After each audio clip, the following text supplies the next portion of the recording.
All right, good afternoon, everyone. Welcome to the second episode of the podcast series where we bring together engineering leaders from various fields to pick their brain and experience on how a young aspiring engineer can succeed and have an exciting career.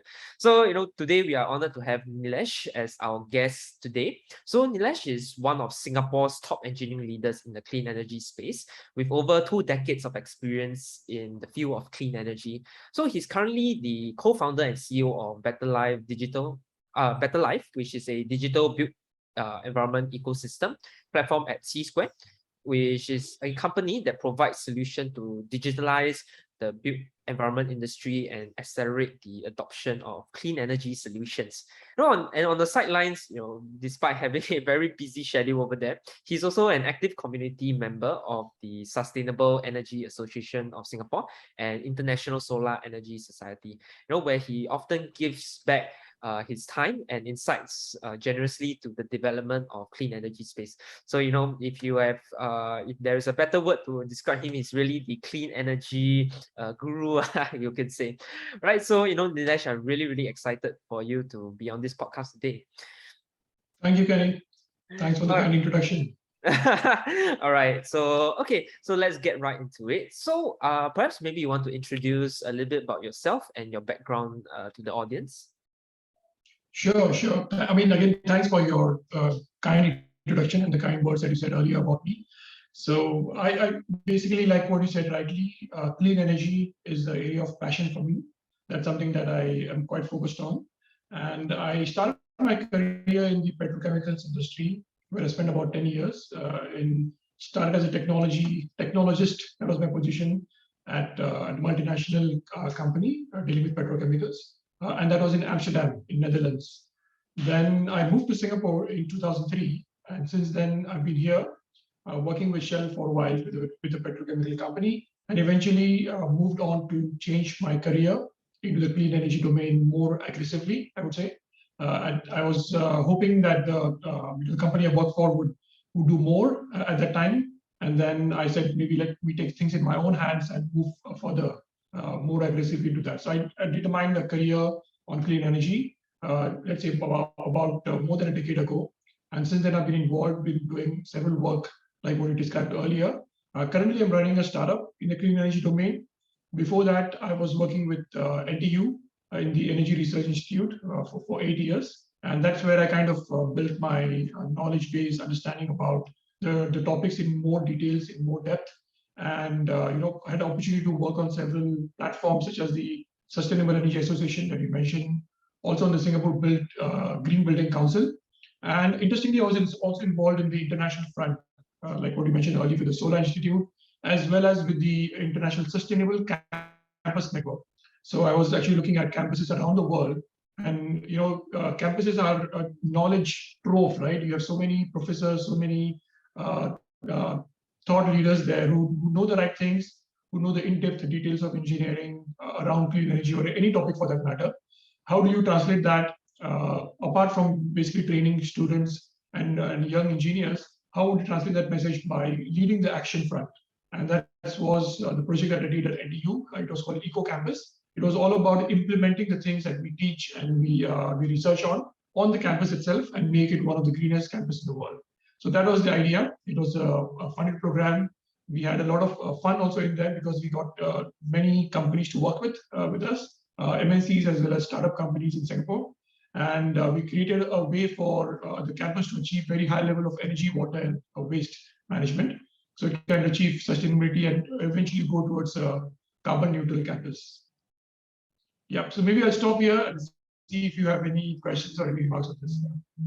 Okay, thanks so much for the very detailed explanation. And everyone can see that you have a very illustrious career in the clean energy space, and it's quite exciting because you have worked with campus and actually many young undergraduates alike.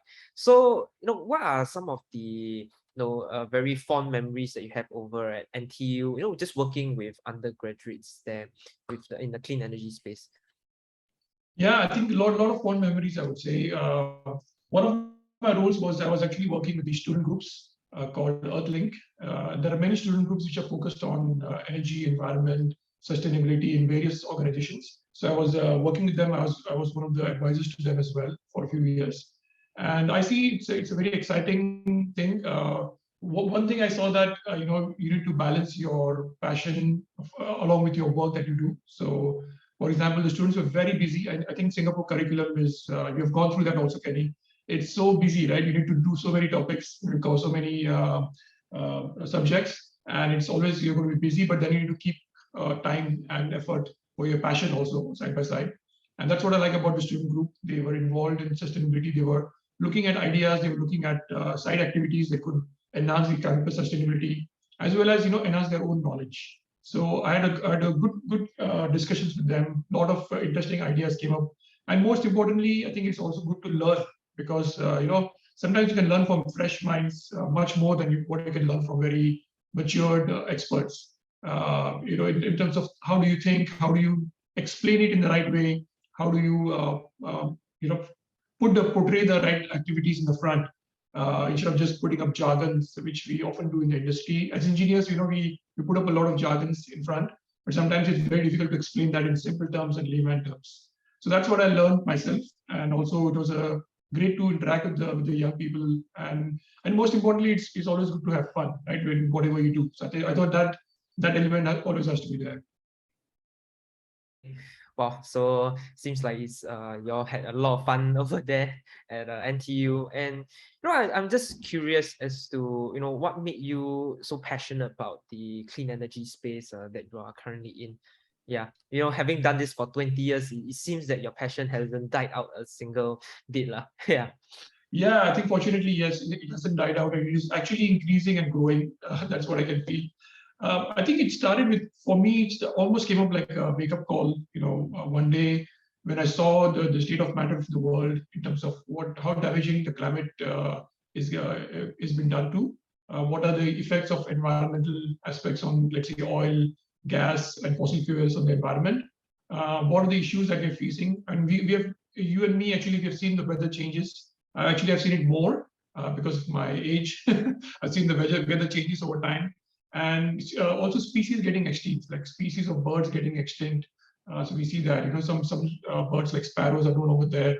So definitely there is a cause for action, and I took up that call. Something inside me was burning that I should do something more about it. I woke up to that passion and really discovered that this is an area that I can develop more into. I mean, I had not much knowledge about that area based on my former training and my previous experience, but I decided to kind of take it up as my passion because I felt very strongly for it. Oh, so if maybe to clarify, right? So actually you didn't start out in the field of clean energy.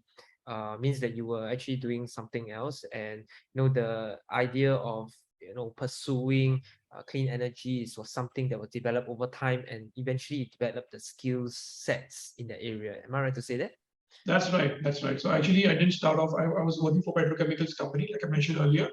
But within that, also, actually, if I think back now, I also used to always look at how I could save energy, how we could make save. Of course, cost savings is important. Along with that, how do you make environmental benefit factors as well?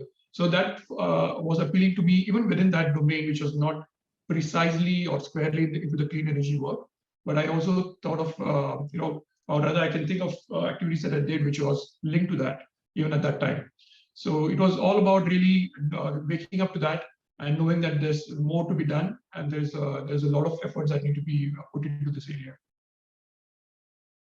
Okay, that's great to hear. So for the I saw that Qi Square, was a spin-off company that you actually put together, okay, from actually experiences in NTU. So actually you started in NTU as being a program director for the Eco Campus initiative, and did a lot of research work there. So from there, that is when you actually formulated Qi Square, then eventually formulated your own flagship solutions, which is Btr-Lyf.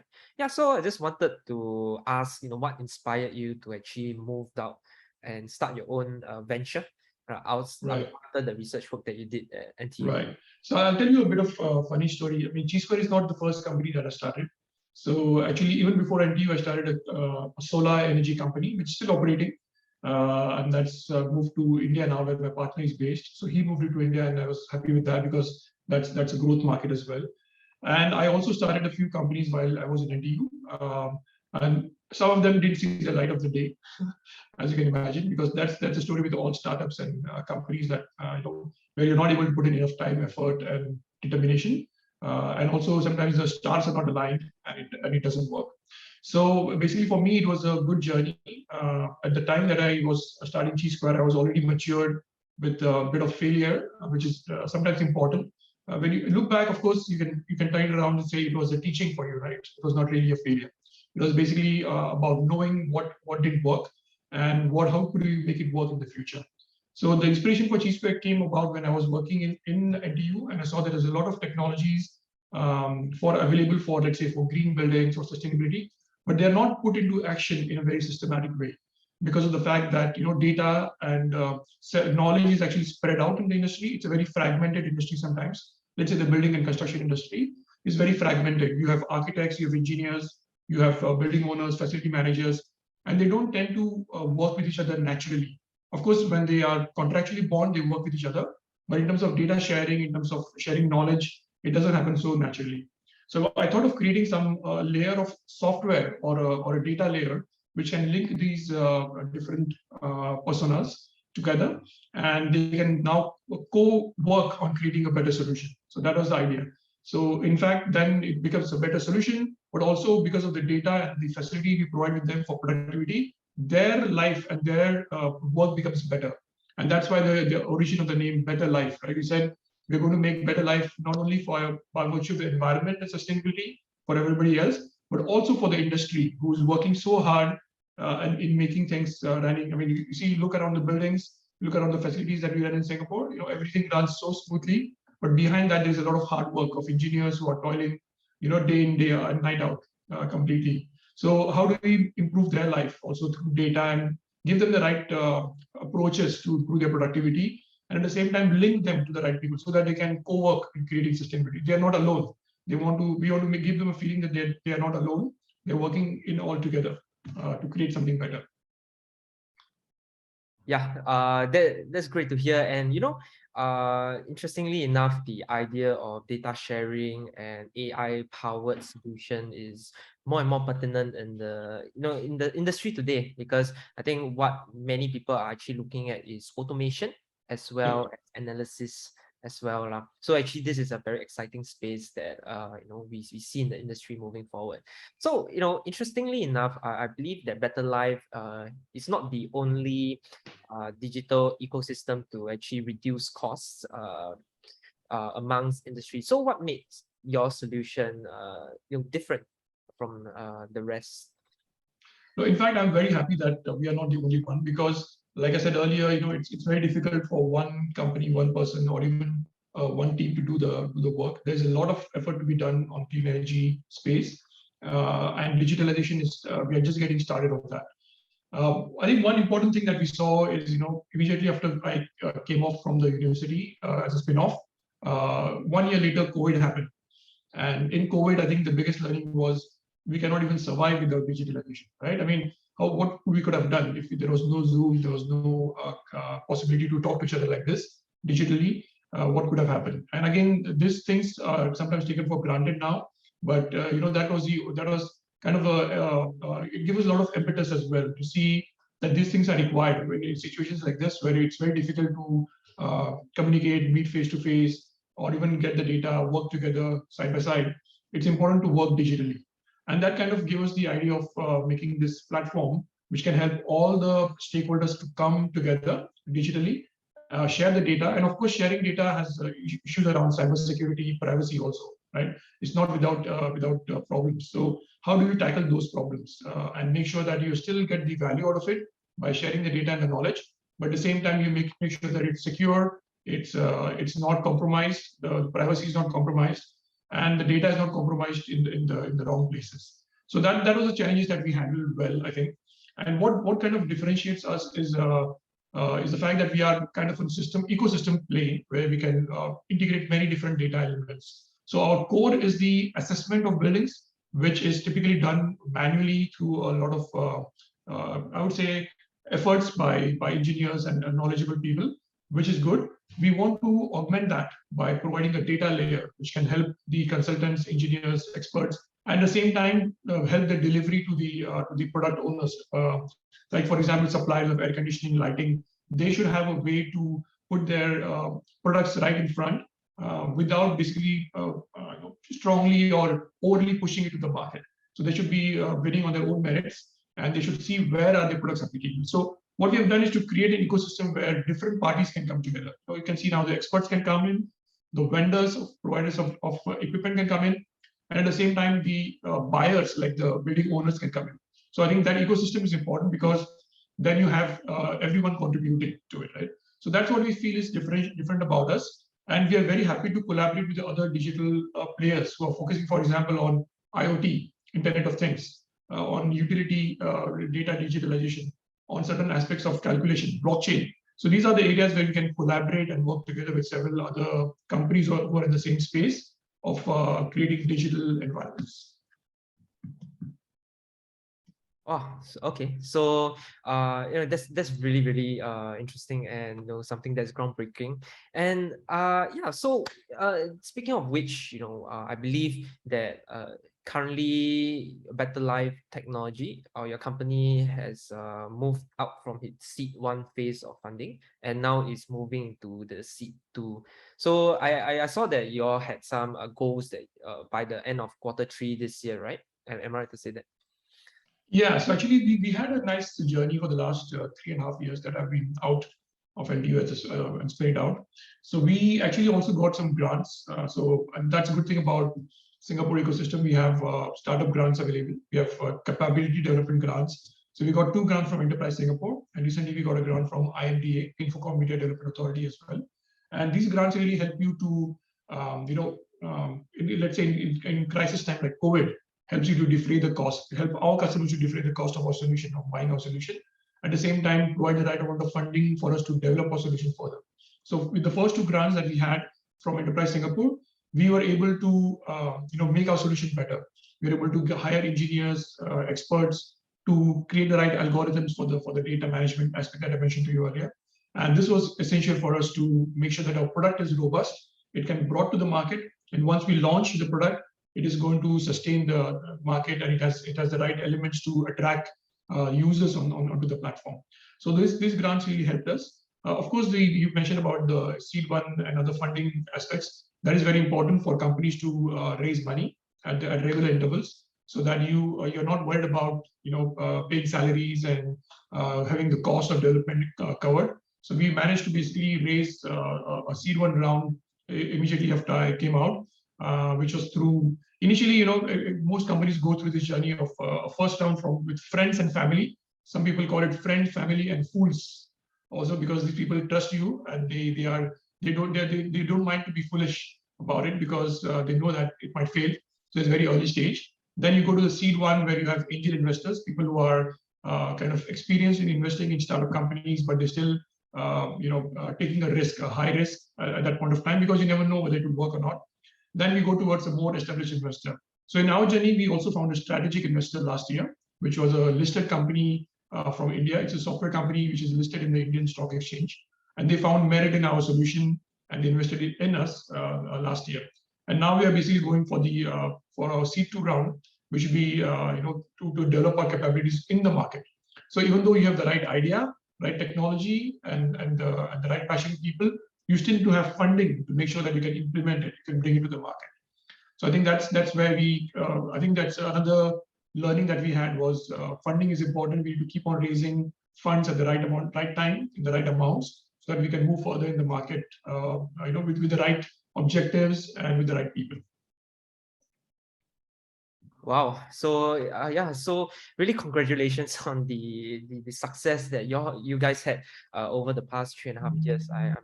I'm sure that actually a lot of startups, they struggle to even make past the seed one, and for you to actually move up so fast, really speaks volume about you guys and the solutions that you guys have. Yeah, so really rooting for all of your success, all right, in that area. Thank you. Yeah. So yeah, but what's your eventual vision that you have for your company and Btr-Lyf technology?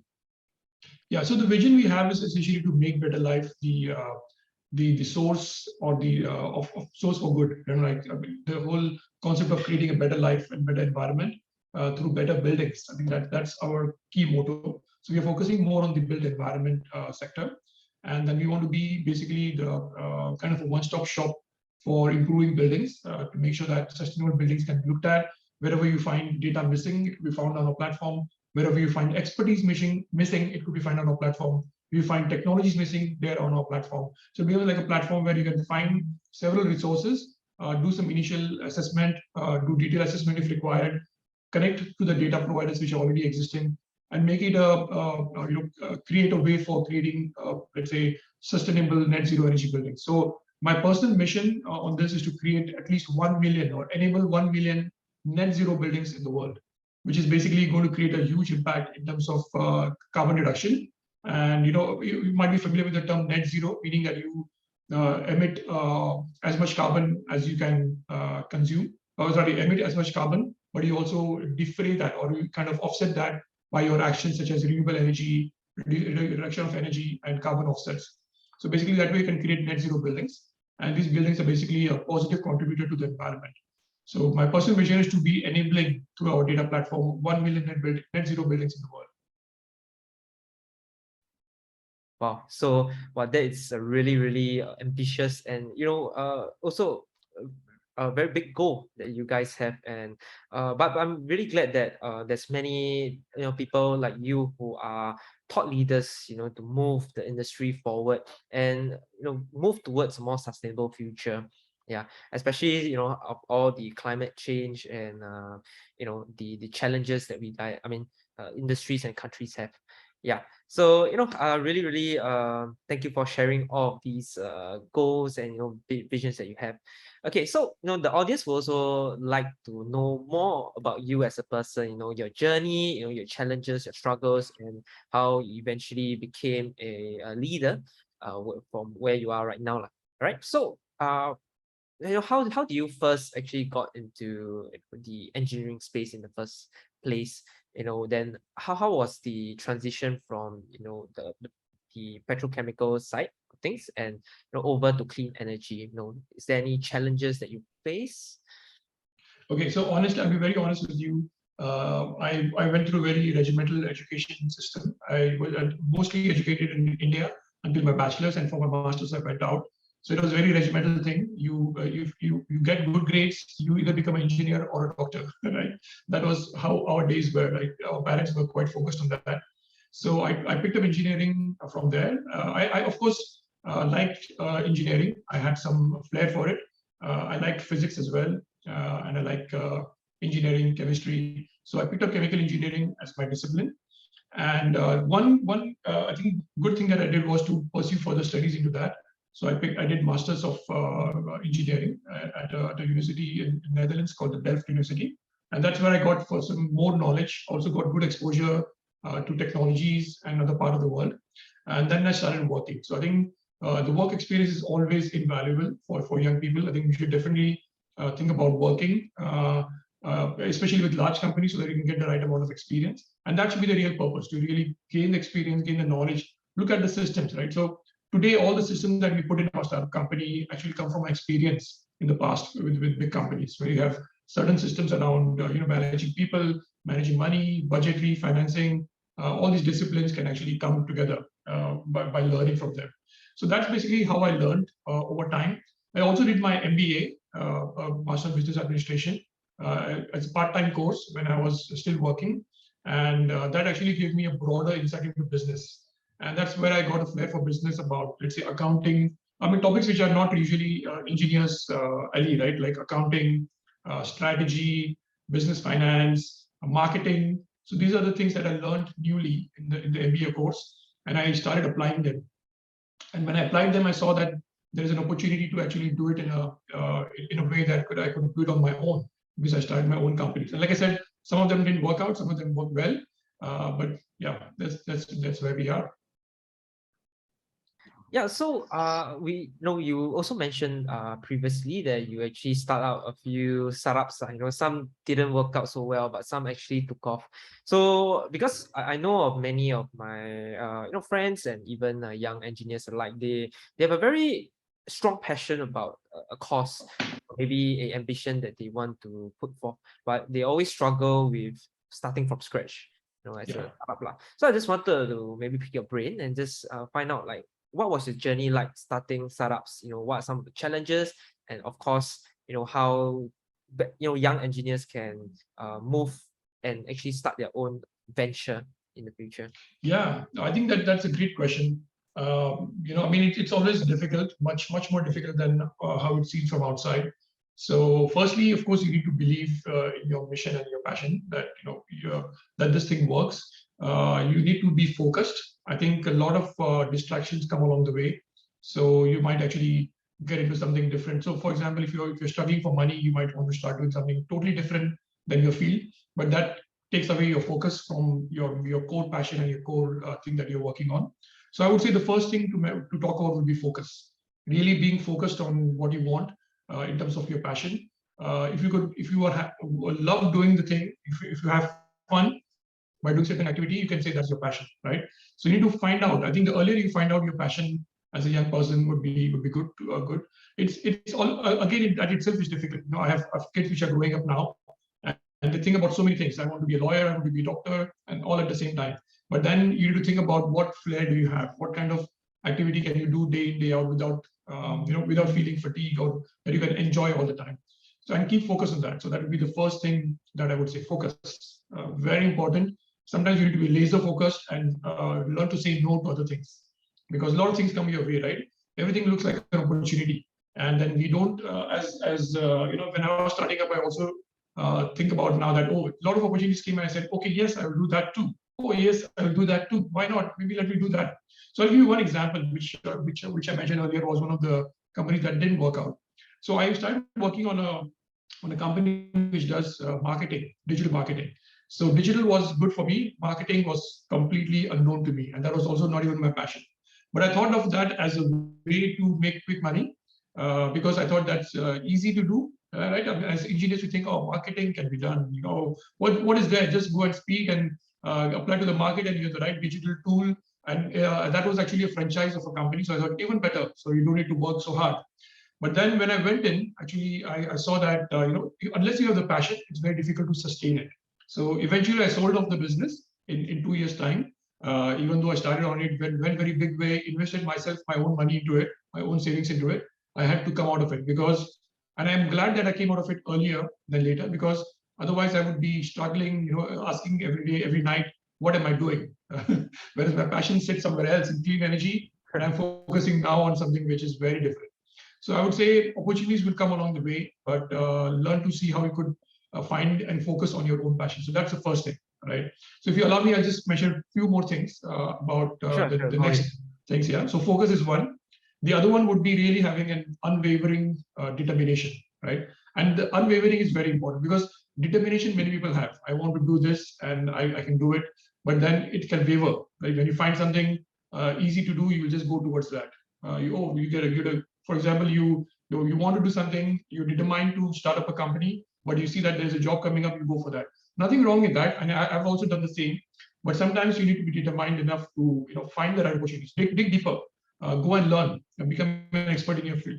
Know what exactly are you determined, what are you going into, and be ready to face the ups and downs. I mean, some people talk about the entrepreneur journey as a roller coaster journey, and Kenny, I'm sure you also know about it now, being entrepreneur yourself, right? That it's an ups and downs, so always a roller coaster. And then you need to find the right friends and family who can support you. Sometimes they will say you're too foolish. Sometimes they will say, okay, go for it. But then it's always your determination and your unwavering determination that helps you in that, right? And the last thing I would say is the networking. So this is a field which is actually sometimes often ignored by people. And you asked me earlier about how do you become a clean energy thought leader and expert. I think it's not only about me, it's about how do I portray myself and how do I help other people in my network. So the network is very important. Of course, nowadays you have the social network, which is very good. You can actually connect. For example, I benefit a lot from LinkedIn, like a social network, which is for professionals, and thereby there you can actually easily find. It becomes so easy to find approach people. So I get approached by many people sitting somewhere else, from China, from India, and they can just write to me. If I like, I can respond back to them, right? Previously, you have to travel all the way to do that. So it's become so easy now. So make use of it, make use of the social network. But at the same time, don't forget about the beauty of physical and personal touch. So once in a while, you also need to pick up the phone, talk to people. So I think that's one thing I would want to mention to the new generation, maybe not yours, but the one after, especially the Gen Z. I see my kids, for example, it's very difficult for them to talk on the phone. They would rather text, right? Or they would Instagram message somebody. But it's better to actually sometimes have a face-to-face talk, even a heart-to-heart talk with somebody, and thereby you increase your affinity and your rapport with the person. It's very important, cannot be ignored at all, because these people can somehow help you in the future. So I also had the same journey. Out of the blue, people came up. I've met them somewhere else. They came up and said, "Hey, actually, can you do this?" I said, "Yeah, it looks like my journey looks like my focus area. Let me do it for you. Let's do it together." So this networking is very important. And I think not only about the people network, but also your own personal knowledge network. So, you need to keep on doing that. You cannot be so bogged down by the work that you don't read, for example. You need to keep on reading, getting new ideas, getting education. So still today, I'm actually doing courses. Kenny, that I was teaching at SUTD, but at the same time, I also do my own courses. I do my learning as well. I become a student, go in and learn something. So for example, I'm doing a course on teaching itself, advanced teaching for professionals. So that's a 6 months course, but I'm determined to do it because I feel that's something that I can contribute back to. So keep learning, right? So networking is good, but also as part of your network, increase your own net worth also, and keep learning. Make sure that you are valuable and you can bring that value back to the people. Yeah. So these three things: focus, unwavering determination, and network. I would say these are the three things that I personally benefited from a lot. Oh, okay, okay. Well, thanks so much for sharing, and I believe many of the audience will actually appreciate these ideas. Sometimes I notice that a lot of young engineers, they tend to overcomplicate whatever they need to do. They overcomplicate what the skills, technical skills, all the small little details, but often they overlook the more core fundamental things internally, to succeed. So, I believe that actually you have worked with many young and undergraduates lah. I'm not sure if anyone actually eventually went into your company, like as in like worked in your company. Yes, I did have actually people who worked with me. So in fact, I recruited some people that are from the student organization that I previously involved with, and that person actually has now moved on to do other things, which is good also because they grow. So that did happen. I think that networking always helps you in finding the right people.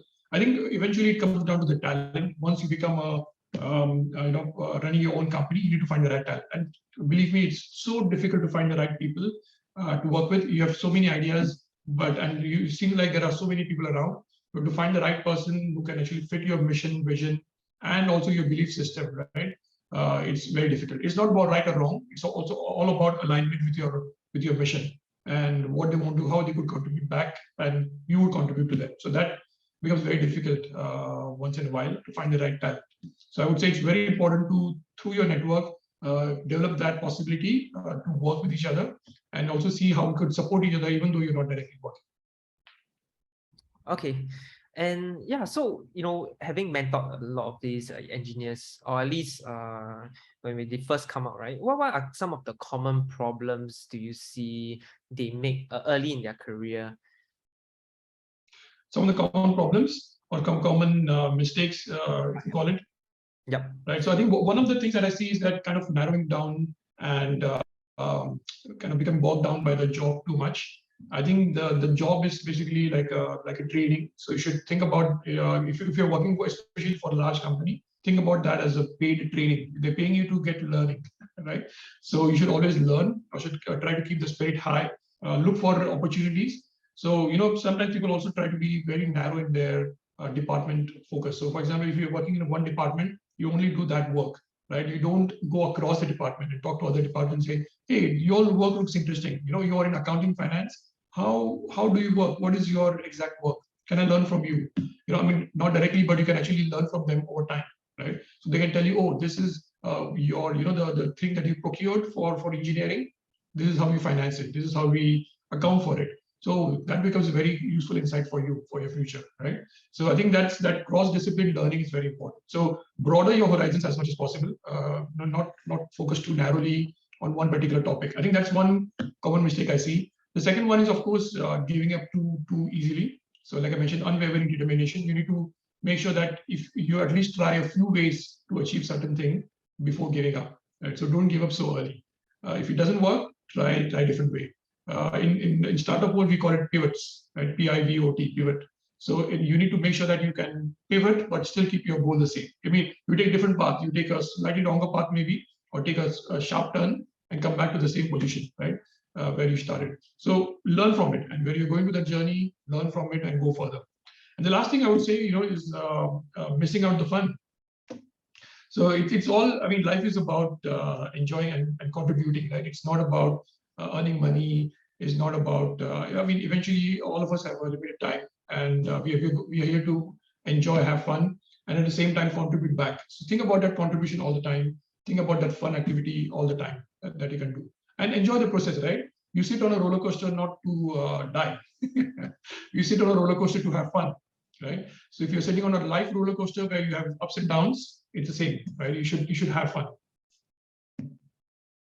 Oh, so yeah, so thanks so much for the insight, and I believe they would, the audience would definitely appreciate such reminders as well. Nilesh, just to wrap things up, what was some last words or advice that you want to give, people who either want to go into the clean energy space, or move into the engineering field and have an exciting career? Right. No, I would say learn more about your field than anybody else. At least you try, right? So go into it, learn about the different details about it. Let's say not only your own engineering domain, but also the financing part, the people talent management part, the marketing part. Learn everything. Become an expert in that domain as much as possible. That should be your goal. Whether you become an expert or not, let other people say. But at least your goal should be to kind of know the most about what you're doing, and internally become an expert. At least try to achieve that journey of becoming an expert, right? And I would say believe in yourself, believe in the work that you're doing, believe that there is always ups and downs. It's a guarantee. Especially if you're running a company of your own, it's a guarantee that you will have ups and downs. If somebody has a very smooth ride, they started a company and then they took it to a $1 billion unicorn without having ups and downs, it's a false story. So there's definitely going to be ups and downs, definitely going to be hardships along the way. And it's all about how much do you endure that. So keep believing, keep knowing that your mission is good, you're passionate about it, and your contribution is good. And lastly, it's all about the contribution, right? So through this, for example, through this podcast, you are not only doing your own work, or putting up your own work, or marketing your work. That's not the core mission. The core mission is contribution. You want other people to learn from it, right? So that focus always has to be there in your mindset, that how does my work affect other people? How do they benefit from it? What they can they learn from me? If at all I have something to share, how can they learn from me? How do I contribute positively to the society? I think that should be the mission that I would say. Yeah, thanks so much for sharing this, and the audience will definitely appreciate what you have shared. And yeah, so let's wrap up the second episode of the podcast. And Nilesh, where can the audience actually best reach and connect with you? I think the best way to reach me will be on LinkedIn. I have a few thousand connections on LinkedIn, but that is okay. I'm quite responsive and active on LinkedIn because, like I said earlier, the networking is important, and I highly encourage young engineers and even non-engineers or young people who are starting their career to be very active on LinkedIn. Share stuff, share more things that about what you do, about your journey, learn from other people, interact with them, send them messages. Yes. So for me personally, yes, LinkedIn would be the right place for reaching out to me. Okay. So yeah, thanks Nilesh for being on the show and generously actually providing so much abundance and knowledge. And I hope to push this out to the audience and just help them to understand that there is a long road ahead of them, and they have nothing to worry about as long as they have the passion and the determination. Yeah, so And have fun. yeah, Yes. have fun. Yes, have fun too. All right, so that concludes our second episode of the podcast, and see you guys in the next one. All right, guys.